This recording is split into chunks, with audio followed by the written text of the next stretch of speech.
सोचो, एक ऐसी गैंग जिसे न पुलिस पकड़ सके, न एआई और न दुनिया की कोई टेक्नोलॉजी रोक सके। ये सिर्फ एक डकैती की कहानी नहीं है, ये कहानी है एक ऐसी जंग की जहां एक तरफ थी दुनिया की सबसे एडवांस आर्टिफिशियल इंटेलिजेंस और दूसरी तरफ था एक ऐसा मास्टरमाइंड जिसने पूरी सिस्टम को अपनी उंगलियों पर नचाया। और इस पूरी कहानी में सिर्फ एक ही इंसान था जो उन्हें रोक सकता था, भुला दिया गया ऑफिसर, जिसके पास कोई गैजेट नहीं था, कोई एआई नहीं थी, सिर्फ था उसका दिमाग और वो आंखें जो लोग नहीं बल्कि उनका इरादा पड़ती थी। तो आज हम बात करते हैं शैडो गैंग्स की, एक ऐसी फिल्म जिसने मनी हाइस्ट को भी कंपटीशन दे दिया। चलिए शुरू करते हैं। अगर ये वीडियो आपको पसंद आए तो लाइक जरूर करें और चैनल सब्सक्राइब कर लें, क्योंकि ऐसी और भी जबरदस्त मूवीज एक्सप्लेन करने वाला हूँ मैं आपके लिए। साल 2025, एक ऐसा वक्त जब टेक्नोलॉजी इतनी आगे बढ़ चुकी थी कि पुलिस के पास था दुनिया का सबसे एडवांस एआई सर्विलांस सिस्टम। लेकिन उसी वक्त एक ऐसी गैंग भी थी जिसे लोग जानते थे शैडो गैंग के नाम से। ये कोई आम क्रिमिनल्स नहीं थे, इनकी टीम में थे world class hackers, trend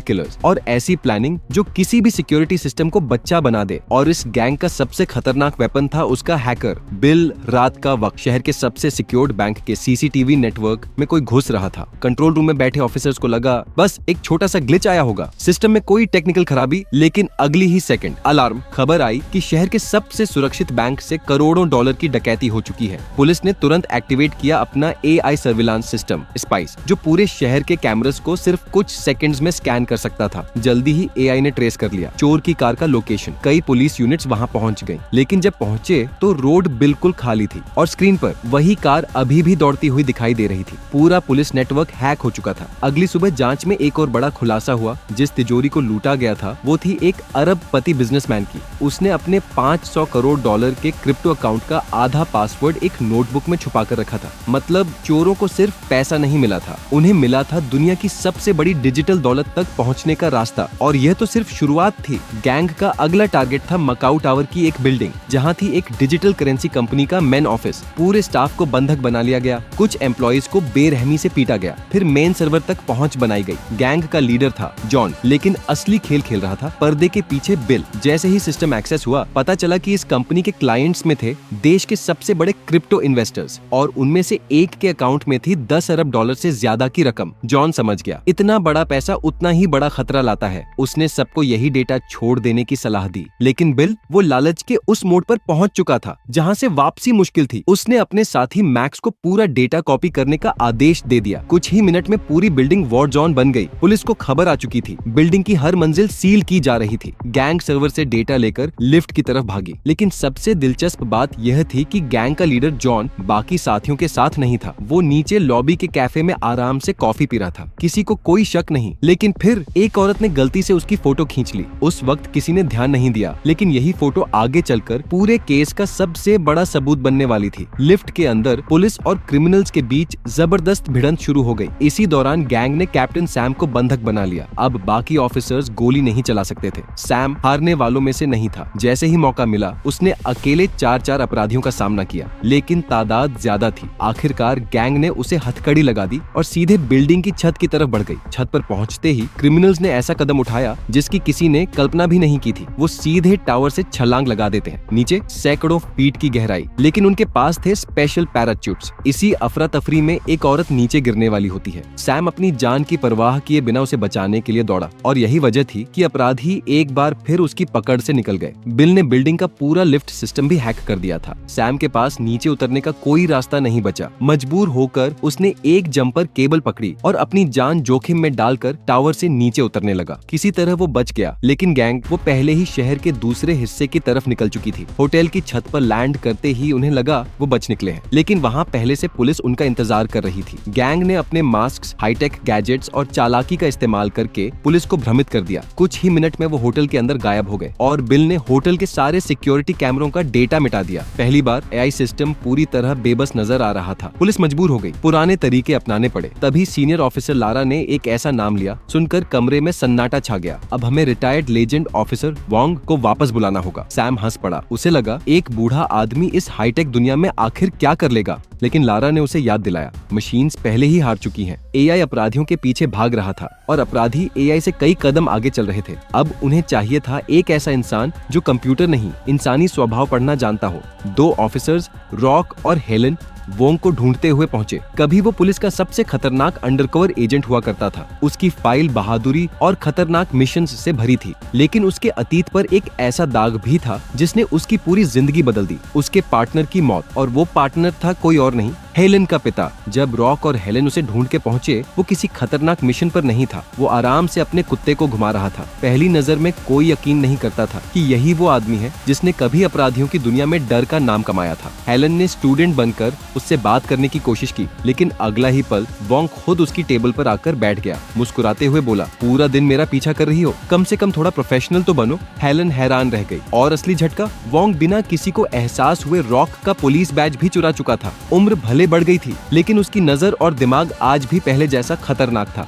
Wong police station पहुंचा, केस की सारी फुटेज देखने लगा। जहां एआई सिस्टम लाखों वीडियोस स्कैन करके भी खास कुछ नहीं निकाल पाया था, वहां वोंग ने सिर्फ कुछ मिनट्स में कई अहम सुराग ढूंढ लिए। उसके मुताबिक हर अपराधी किसी न किसी पल कैमरा की तरफ जरूर देखता है, ये चेक करने के लिए कि कैमरा चालू है या नहीं, और यही छोटी सी आदत अक्सर उसकी पहचान बन जाती है। फुटेज बार बार देखने के बाद वोंग ने पूरी गैंग के कई मेंबर्स को पहचान लिया। फिर उसने एक नई सर्वेलेंस यूनिट बनाने का आदेश दिया, पुराने जमाने वाली अंडरकवर टीम। उन्हें सिखाया कि असली अंडरकवर ऑफिसर कैसे सोचता है, कैसे चलता है, कैसे लोगों के बीच घुल मिल जाता है, और सबसे जरूरी, कभी पुलिस वाले की तरह मत देखो। 15 दिन बीत गए। एक रात दूर खड़े वोंग की नजर सडनली बाजार में एक चेहरे पर पड़ी। जॉन था। पूरी टीम एक्टिव हो गई। वोंग ने तुरंत आदेश दिया, कोई सीधे जॉन की तरफ नहीं देखेगा, कोई कैमरा नहीं घुमाएगा, सब कुछ आम लोगों जैसा लगना चाहिए। धीरे धीरे टीम ने पता लगा लिया कि जॉन किस बिल्डिंग में गया, लेकिन हेलन ने खुद अंदर जाने का फैसला कर लिया। ये कदम बेहद जोखिम भरा था। जॉन की नजर उस पर पड़ी। हल्का सा शक हुआ। उसने धीरे से अपनी जेब में हाथ डाला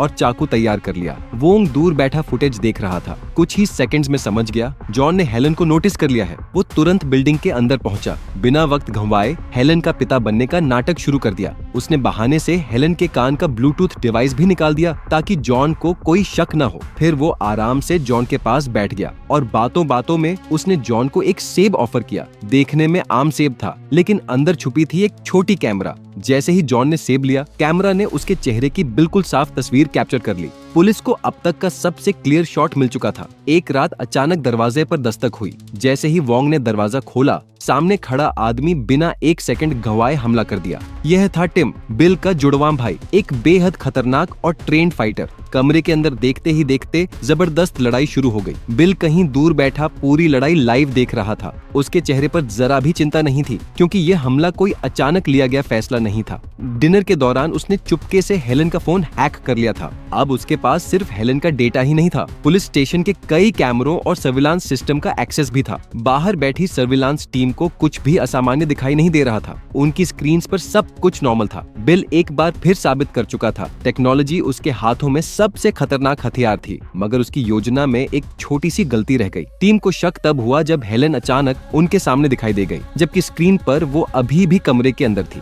ये विरोधाभास देखते ही सारे ऑफिसर समझ गए, कैमरास हैक हो चुके हैं। एक भारी ट्रक तेज रफ्तार से आया और पुलिस वैन को जोरदार टक्कर मार दी। वैन घूमती हुई सीधे पुलिस बिल्डिंग से जा टकराई। अंदर बैठे लगभग सभी ऑफिसर्स घायल या बेहोश हो गए। अगले ही पल ट्रक के अंदर से हथियारों से लैस अपराधियों का एक बड़ा समूह बाहर निकला। वो सीधे पुलिस स्टेशन पर हमला बोल देते हैं। कई ऑफिसर्स मारे गए। विस्फोटों की मदद से पुलिस की कई गाड़ियां उड़ा दी गई, लेकिन लारा जल्दी समझ गई, ये हमला असली निशाना नहीं है, ये सिर्फ ध्यान भटकाने की चाल थी। उसने सर्वेलेंस टीम को सख्त आदेश दिया, चाहे कुछ भी हो जाए वो अपनी पोस्ट नहीं छोड़ेंगे, जॉन पर नजर बनाए रखेंगे। इसी दौरान हेलन होश में आती है। घायल वोंग को कार से खींचती है। जमीन पर पड़ी एक गन उठाकर सीधे मुकाबले में कूद जाती है। लड़ाई के बीच वोंग के दिमाग में अचानक एक अहम कड़ी जुड़ी। वो सुडोकू पजल्स जो उन्हें जॉन के कचरे में मिले थे, उनके ऊपर ब्रेल लैंग्वेज में एक गुप्त कोड छुपा था, जिसे जॉन बबल रैप की मदद से पढ़ता था। यह खोज पूरे केस की दिशा बदल सकती थी। लेकिन उसी वक्त पुलिस स्टेशन के अंदर लड़ाई और भी भयानक हो गई। बिल्डिंग के अंदर अपराधियों का दूसरा दस्ता गहराई तक पहुंच चुका था। कम्युनिकेशन सिस्टम ठप हो गया। अनाथ आश्रम में सर्विलांस टीम के 2 मेंबर्स ने जॉन को ढूंढ निकाला, लेकिन वहां जॉन को पता चल गया कि बिल ने उससे धोखा किया था। खुद अपने लोगों ने उसके खिलाफ साजिश रची थी। हाथ में चाकू लेकर जॉन ने अकेले कई हमलावरों का सामना किया। बुरी तरह घायल होने के बावजूद सबको खत्म कर दिया। टिम ने अनाथ आश्रम में जॉन पर हमला किया। दोनों के बीच जानलेवा मुकाबला शुरू हुआ। लड़ते लड़ते दोनों एक खिड़की तोड़कर नीचे जा गिरे। तभी टिम को एहसास हुआ उसके पेट में चाकू घुस चुका था। एक आखिरी बार हमला करने की कोशिश की, लेकिन जॉन ने उसी के हथियार से उसे खत्म कर दिया। बिल का सबसे भरोसेमंद साथी, उसका जुड़वां भाई, हमेशा के लिए चला गया। भाई की मौत की खबर सुनकर बिल पूरी तरह टूट गया, लेकिन टूट जाने के बावजूद बिल ने अपनी आखिरी चाल चल दी। लारा ने वोंग और हेलन को बताया पिछले हमले के बाद करोड़ों डॉलर की क्रिप्टो करेंसी सिक्योरिटी के लिए पुलिस के डिजिटल वॉल्ट में ट्रांसफर कर दी गई थी। जब पुलिस ने वॉल्ट की जांच की, तिजोरी बिल्कुल खाली थी। असली चोर पुलिस स्टेशन पर हुए हमले के दौरान बैकअप टीम का भेष बनाकर अंदर घुसे थे, और जब सब घायल लोगों को बचाने और लड़ाई में मशगूल थे, उन्होंने आराम से पूरी डिजिटल दौलत साफ कर दी। एआई सिस्टम ने चोरी हुई क्रिप्टो लेकर भाग रही वैन की लोकेशन ट्रेस कर ली। पूरी पुलिस फोर्स उसके पीछे निकल पड़ी। एक बड़े होटल तक पहुंची। वहां अपराधी अलग अलग दिशाओं में भागने लगे ताकि पुलिस भ्रमित हो जाए। इसी अफरा तफरी में वोंग होटल के लॉन्ड्री रूम तक पहुंचा और वहां उसकी मुलाकात आमने सामने हुई बिल से। महीनों से चल रही इस लड़ाई में पहली बार दोनों सामने खड़े थे। जबरदस्त हाथापाई शुरू हो गई, लेकिन बिल अकेला नहीं था। उसके दो साथी भी बीच में कूद पड़े। अब वोंग को 3 लोगों का सामना करना पड़ रहा था। बाहर हजारों लोगों से भरा एक बड़ा इवेंट चल रहा था। हेलन को शक हुआ बिल इस भीड़ का फायदा उठाकर कहीं भी छिप सकता है। वोंग की एक पुरानी बात याद आई। अपराधी अनजाने में बार बार कैमरा की तरफ देखते हैं। भीड़ के बीच हेलन की नजर एक चेहरे पर टिक गई। वो बिल था, लेकिन इसी वक्त जॉन ने मौका देखकर पुलिस पर गैस ग्रेनेड फेंका। अफरा तफरी में वो भाग निकला। एक बार फिर उनमें से एक निकल गया। रॉक अकेले बिल का पीछा करने लगा ट्रेन स्टेशन की तरफ। रास्ते में उसकी मुलाकात जॉन से हो गई। जॉन ने बिना चेतावनी दिए उस पर चाकू से वार कर दिया। रॉक वहीं गिर गया। इतने लंबे वक्त तक टीम का हिस्सा रहा ये ऑफिसर अब अपनी आखिरी सांसें ले रहा था। जॉन सीधे बिल के पास पहुंचा। अब दोनों के बीच कोई भरोसा नहीं बचा था। गुस्से में जॉन ने बिल पर बार बार वार किया। मरने से पहले बिल ने आखिरकार चोरी की गई अरबों डॉलर की क्रिप्टो करेंसी का पासवर्ड जॉन को बता दिया और फिर वहीं दम तोड़ दिया। गैंग का सबसे खतरनाक हैकर अपने ही लालच का शिकार बन चुका था। वोंग और हेलन ने एक जरूरी बात समझी। जॉन भले ही पासवर्ड जानता हो, लेकिन इतनी बड़ी डिजिटल संपत्ति को कैश में बदलना उसके लिए आसान नहीं था। मतलब उसे किसी बड़े प्लेयर से संपर्क करना ही पड़ेगा, और पुलिस उसी मौके का इंतजार करने लगी। खबर आई जॉन एक इन्फ्लुएंशियल बिजनेसमैन से मिलने वाला था। एक शांत टी हाउस में। बाहर सब कुछ सामान्य था, लेकिन अंदर जॉन हमेशा की तरह सतर्क था। कुछ ही मिनट्स में उसे एहसास हो गया कोई उसका पीछा कर रहा है, और वो कोई और नहीं हेलन थी। लेकिन इस बार वोंग ने पहले से पूरी तैयारी कर रखी थी। पूरे इलाके में टीम तैनात थी। जैसे ही जॉन बाहर निकलने की कोशिश करता है, चारों तरफ से घेरा जाने लगता है। एक आखिरी बार भागने की कोशिश करता है। दोनों के बीच अंतिम मुकाबला शुरू होता है। कुछ देर तक बराबरी से लड़ते हैं, लेकिन इस बार जॉन के पास भागने का कोई रास्ता नहीं था। आखिरकार वोंग ने उसे काबू कर लिया। पुलिस ने जॉन को गिरफ्तार कर लिया। वर्षों तक कानून से बचता रहा शैडो आखिरकार गिर चुका था। फिल्म के अंत में बहुत चोरी की गई क्रिप्टो करेंसी बरामद कर ली जाती है। जॉन जेल पहुंच जाता है। वोंग और हेलन अपना मिशन पूरा कर चुके होते हैं। हेलन अब सिर्फ एक युवा ऑफिसर नहीं रही, वो वही सबक सीख चुकी थी जो उसके पिता और वोंग ने सालों पहले सीखा था। और वो सबक था अपराधियों को हराने के लिए सिर्फ ताकत या टेक्नोलॉजी नहीं चाहिए होता है धैर्य, समझदारी और सही वक्त पर सही फैसला लेना, क्योंकि यही होता है सबसे बड़ा हथियार। ये थी शैडो गैंग, एक ऐसी फिल्म जो आपको सोचने पर मजबूर कर देती है कि आखिर क्या ज्यादा खतरनाक है, टेक्नोलॉजी या इंसानी दिमाग। अगर आपको ये वीडियो एक्सप्लेनेशन पसंद आई, लाइक जरूर करें, सब्सक्राइब करें और बेल आइकॉन दबाएं। कमेंट में बताएं बिल का लालच सही था या गलत। मिलते हैं अगली मूवी में।